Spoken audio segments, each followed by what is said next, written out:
بارے میں لوگ اکثر ایک سوال پوچھتے ہیں کہ عید میلاد النبی منانا، اس میں جشن کرنا، نبی صلی اللہ علیہ وسلم کی آمد پہ خوشی منانا، یہ اسلام میں کیسا ہے؟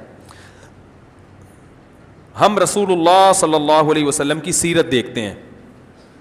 پہلی بات تو یہ کہ 12 ربیع الاول نبی کا یوم ولادت ہے، اس پر کوئی صحیح روایت موجود نہیں ہے.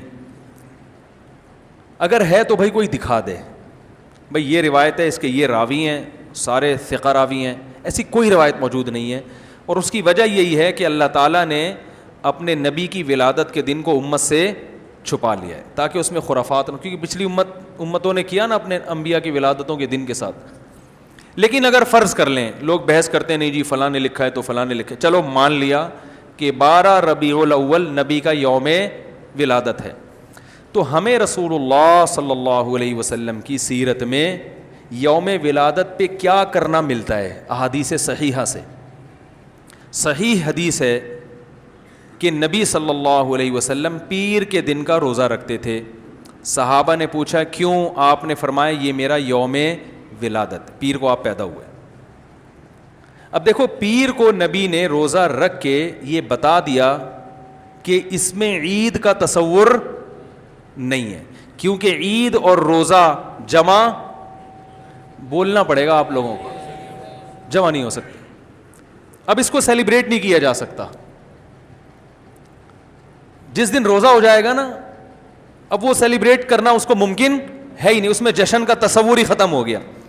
جو ہماری عیدیں ہیں ان میں روزہ رکھنا جائز ہے؟ عید الفطر کو کوئی روزہ رکھے؟ بولو بھائی. اگر جس دن روزہ رکھا وہ عید نہیں ہو سکتی، جو عید ہے وہ روزے کا دن. کیا خیال ہے؟ عید اور روزہ ایک دوسرے کے کیا ہیں؟ اپوزٹ. کیونکہ عید ایک خوشی کا دن ہے اور اس کو سیلیبریٹ کرنا ہے. تو سیلیبریٹ جو کیا جاتا ہے کھا پی کے کیا جاتا ہے یا بھوکا رہ کے کیا جاتا ہے؟ دیکھو، آپ کے بچے کا امتحان میں پاس ہو گیا اچھے نمبروں سے، بہت خوش ہیں آپ نے تمام رشتہ داروں کو فون کیا، بھائی میرا بچہ 100 نمبروں سے پاس ہوا ہے، میں بہت خوش ہوں اور میں اب جشن مناؤں گا، ایک سیلیبریٹ کروں گا اس کو. بھائی کیسے کریں گے؟ بھائی آپ تمام لوگوں سے گزارش ہے کہ صبح کا ناشتہ بھی چھوڑ دیں اور کل دوپہر کا کھانا بھی چھوڑ دیں. ہاں بھائی، یہ کیا ہو گیا بھائی؟ یہ خوشی ہے یا کوئی غم ہے بھائی؟ روزہ کوئی غم کی علامت نہیں ہے، لیکن خوشی بھی نہیں ہے. خوشی کا مطلب خوشی کو سیلیبریٹ کرنا نہیں ہے، منانا. خوش ہونا ایک الگ چیز ہے، خوشی منانا. بھائی خوش ہونے پر تو ہم بھی کوئی پابندی نہیں لگا رہے کہ آپ 12 ربیع الاول کو خوش ہو جائیں. مسئلہ ہے خوشی منانا. منانے کا صرف عید کو خوش ہونے پر کبھی بھی نہیں منائی جائے گی، صرف عید کے دن یا کوئی خوش یعنی یہ کوئی کھانا کھلا کے. تو آپ کے بچہ 100 نمبروں سے پاس ہوا، آپ نے کہا کہ ہم خوشی منائیں گے. بھائی کیسے منائیں گے؟ آپ بھی کھانا چھوڑ دیں اور ہم بھی کھانا لے. بھائی وہ کہیں گے بھائی پہلے ہم اس طرح تو ہوگا کہ آج ہم زیادہ کھائیں گے، اس طرح تو منائی جاتی ہے. تو یہ بات سمجھ میں آ گئی. دوسری بات، دوسری دلیل، جمعے کا دن بھی چھوٹی عید ہے نا، اس کو بھی عید کہا گیا ہے روایتوں میں. اسی وجہ، اور عید کے بہت سارے احکام جمعے کے دن بھی لاگو ہوتے ہیں. غسل کر کے نہا دھو کے مسجد میں اجتماع ہوتا ہے، عید کے دن بھی غسل کر کے نہا دھو کے اجتماع ہوتا ہے. نبی جمعے کے دن بھی اچھے کپڑے پہنتے تھے، ہم عید کے دن بھی بولتے کیوں نہیں اچھے کپڑے پہنتے ہیں؟ جمعے کے دن بھی خوشبو لگا کے نہا دھو کے، عید کے دن بھی ایسے ہی. اور حدیث میں جمعے کے دن کو بھی روزے کے ساتھ خاص کرنے سے منع کیا گیا ہے. لا تختصوا لیلۃ الجمعۃ بصلاۃ ولا یوم الجمعۃ بصوم.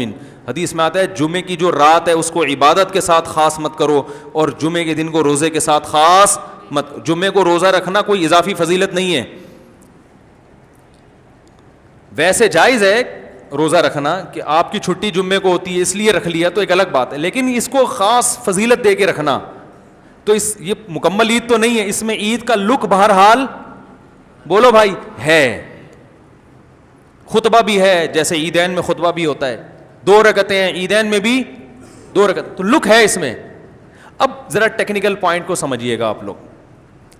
یہودی سب سے پرانی قوم ہے، ان کے لیے جو مقدس دن تھا وہ کون سا تھا؟ ہفتہ، اور وہی ان کی چھوٹی عید تھا. سمجھ رہے ہیں نا؟ اسی میں وہ اجتماع کرتے تھے. عیسائی اس کے بعد آئے, ان کے لیے کون سا ہوا؟ اتوار کو, جو ہفتے کے بعد ہے. مسلمان ان کے بھی بعد آئے, تو ہمارے لیے کون سا ہونا چاہیے تھا؟ پیر. اور یہ یوم ولادت بھی تھا, تو اس کو تو زیادہ فضیلت ہونی چاہیے تھی نا بھائی, عقلی لحاظ سے بھی اور جو حکمت ہے اس کے لحاظ سے بھی. عقلی لحاظ سے اس لیے کہ وہ پہلے تھے تو ہفتہ, پھر اس کے بعد اتوار, تو اب ہمارے لیے پیر. اور اس لیے بھی کہ نبی کا یوم ولادت ہے, تو یہ بطریق اولا پیر کے دن کو فضیلت ملنی چاہیے تھی, کیونکہ وہ نبی کا یوم ولادت ہے. لیکن چونکہ اس میں عید کا کانسیپٹ ہے نا, اس لیے پیر کا نہیں ہوا, بلکہ ریورس کر کے کہاں لے گئے؟ جمعے کی طرف. تو پیر کے دن یا نبی کے یوم ولادت سے عید کا کانسیپٹ اسلام نے کھرچ کھرچ کے نکال دیا ہے کہ اس میں عید کا کانسیپٹ ہو ہی نہیں سکتا, اپوزٹ ہے اس کا, روزہ ہے. بات آ رہی ہے سمجھ میں؟ تو اس لیے 12 ربیع الاول اگر نبی کا یوم ولادت ہے بھی, تو بہت کچھ بھی اگر کرنا ہے تو روزہ رکھنا, ہم تو اس کے بھی قائل نہیں ہیں روزے رکھنے کے, کیونکہ نبی نے پیر کا رکھا ہے, 12 ربیع الاول کا نہیں رکھا. لیکن اگر آپ کو کھینچ تان کے کچھ نہ کچھ ثابت کرنا ہی ہے, تو آپ اس دن کو روزے کا تو قرار دے سکتے ہیں. آپ اس دن کو سیلیبریٹ کرنا یا عید قرار دینا آپ کے لیے ممکن, قرآن و سنت نبی کی تعلیمات کے مطابق عید کا دن قرار دینا ممکن نہیں ہے, آپ ممکن نہیں ہے. دوسری بات, ابھی بات مکمل نہیں ہوئی ہے, ایک پوائنٹ اور رہ گیا. اسلام میں عیدیں صبح کے وقت ہوتی ہیں, رات کو عیدیں غیر مسلموں کی ہوتی ہیں. کرسمس زیادہ جوش و خروش سے کم منایا جاتا ہے رات کو, کیونکہ اس میں ڈھول ڈھمکے ہوتے ہیں, لائٹنگ ہوتی ہے. لائٹنگ رات کو جچتی ہے, دن میں لائٹنگ بولو بھائی نہیں. جبکہ اسلام کے جو تہوار ہیں وہ کب ہوتے ہیں؟ صبح کے وقت. صبح آپ اشراق کے وقت آؤ گے, نماز پڑھو گے, سوئیاں کھاؤ گے, گلے ملو گے, پتلی گلی سے نکل لو. عید الاضحیٰ میں بھی صبح آؤ گے, نماز پڑھو گے, قربانی کرو گے, گوشت کھاؤ گے, ٹھیک ہے نا. یہ سب کام تبھی فقہاء نے لکھا ہے کہ مغرب کی نماز کے بعد جانور کو قربان کرنا مکروہ ہے, جائز ہے مگر مکروہ, کیونکہ شاعر اسلام میں سے ہے دن میں ہوگا. یہ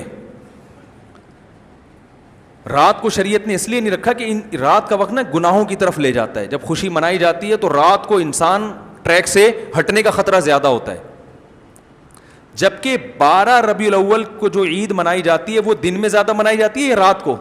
ساری لائٹنگ رات کو ہوتی ہے, سارے جو نعت اور میوزک کے ساتھ وہ سب کب ہو رہا ہے؟ رات کو. یہ خود اسلام کے مزاج کے خلاف ہے. تو پتہ ہی چلتا ہے بھائی, بہت معذرت کے ساتھ, کسی پہ طنز مقصد نہیں ہے. دیکھو اللہ اس کے رسول صلی اللہ علیہ وسلم کو فالو کرنا یہ عشق نبی ہے اصل.